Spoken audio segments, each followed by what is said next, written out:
जगद्धात्री नमस्तुभ्यं विष्णोश्च प्रियवल्लभे यतो ब्रह्मादयो देव सृष्टिस्थित्यन्तकारिणः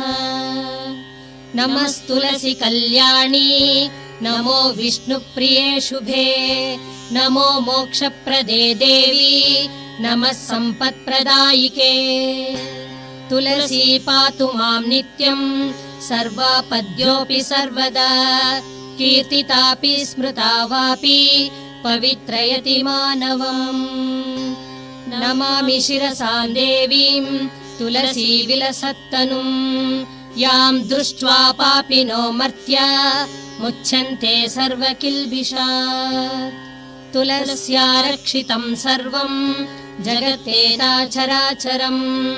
या विनिर्वन्ति पापानि दृष्ट्वा वापि